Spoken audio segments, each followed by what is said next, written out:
Hey dear ones! I am reading a chapter from the book titled Vipassana Discourse, Summaries by S. Goenka, condensed by William Hart. This book is free at pariyatti.org.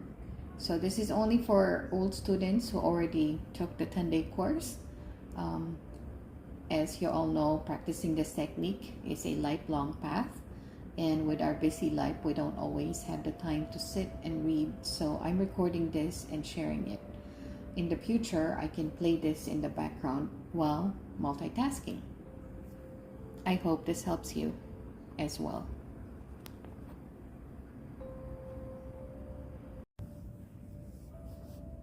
Day 11 Discourse, How to Continue Practicing After the End of the Course. Working one day after the other, we have come to the closing day of the Dhamma seminar. When you started the work, you were asked to surrender completely to the technique and discipline of the course. Without the surrender, you could not have given a fair trial to the technique. Now 10 days are over, you are your own master. When you return to your home, you will review calmly what you have done here. If you find that what you have learned here is practical, logical, and beneficial to yourself and to all others, then you should accept it, not because someone has asked you to do so, but with a free will of your own accord, not just for 10 days, but for your whole life. The acceptance must be not merely at the intellectual or emotional level. One has to accept Dhamma at the actual level by applying it, making it a part of one's life, because only the actual practice of Dhamma will give tangible benefits in daily life. You join this course to learn how to practice Dhamma, how to live a life of morality, of mastery over one's mind, of purity of mind. Every evening, Dhamma talks were given merely to clarify the practice. It is necessary to understand what one is doing and why, so that one will not become confused or work in a wrong way. However, in the explanation of the practice, certain aspects of the theory inevitably were mentioned, and since different people from different backgrounds come to a course, it is quite possible that some may have found part of the theory unacceptable. If so, never mind, leave it aside. More important is the practice of Dhamma. No one can object to living a life that does not harm others, to developing control of one's mind, to freeing the mind of defilement and generating love and goodwill. The practice is universally acceptable, and this is the most significant aspect of Dhamma, because whatever benefit one gets will be not from theories but from practice, from applying Dhamma in one's life. In 10 days, one can get only a rough outline of the technique. One cannot expect to become perfect in it so quickly, but even this brief experience should not be undervalued. You have taken the first step, a very important step. Although the journey is long, indeed, it is a lifetime job. A seed of Dhamma has been sown and has started sprouting into a plant. A good gardener takes special care of a young plant, and because of the service given it, that little plant gradually grows into a huge tree with thick trunk and deep roots. Then, instead of requiring service, it keeps serving for the rest of its life. The little plant of Dhamma requires service now. Protect it from criticism of others by making a distinction between the theory, to which some might object, and the practice, which is acceptable to all. Don't allow such criticism to stop your practice. Meditate 1 hour in the morning and 1 hour in the evening. This regular daily practice is essential. At first, it may seem a heavy burden to devote 2 hours a day to meditation, but you will soon find that much time will be saved that was wasted in the past. Firstly, you will need less time to sleep. Secondly, you will be able to complete your work more quickly because your capacity for work will increase.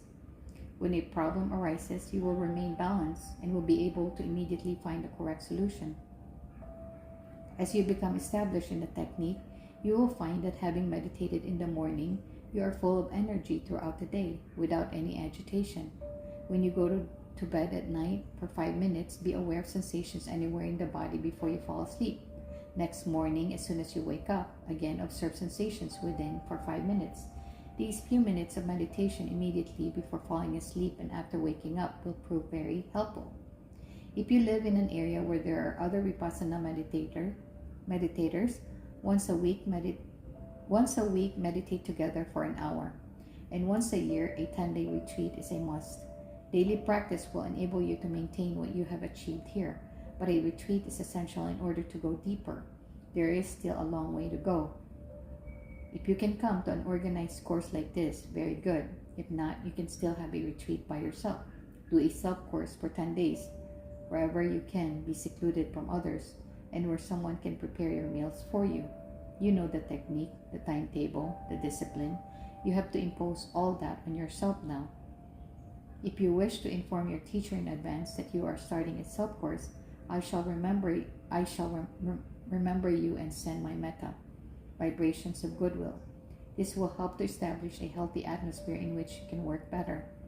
However, if you have not informed your teacher, you should not feel weak.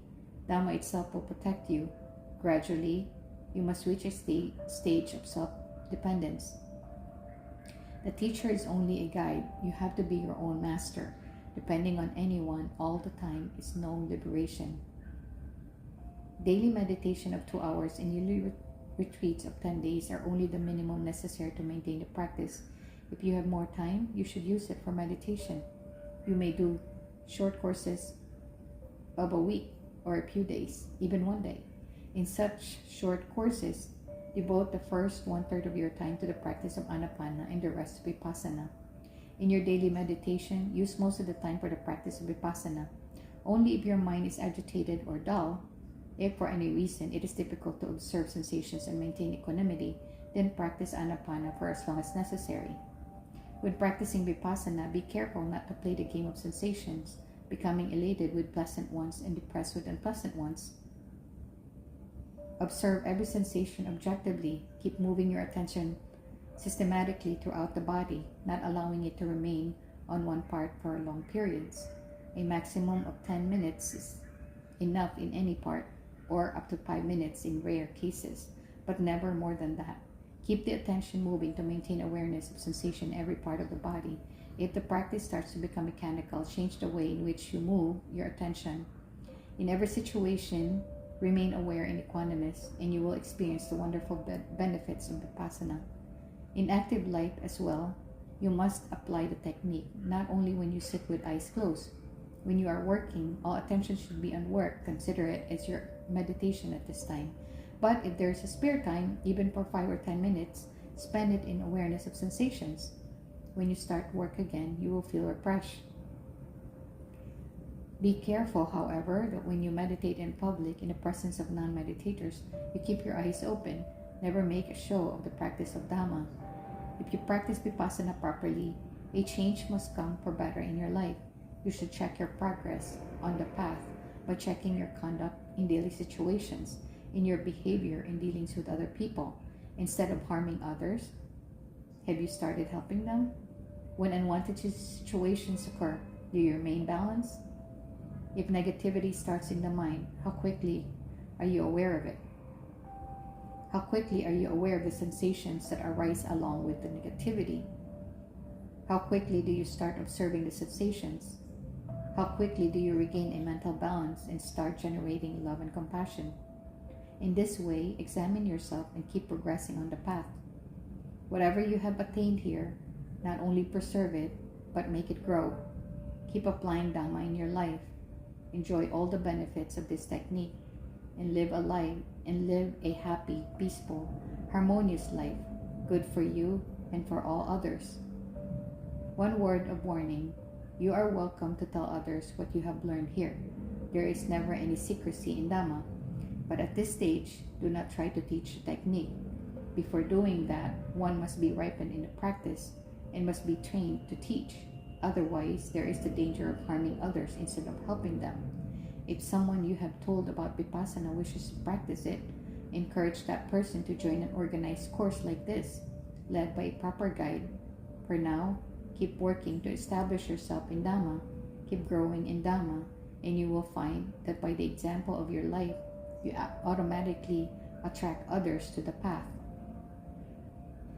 May Dhamma spread around the world for the good and benefit of many.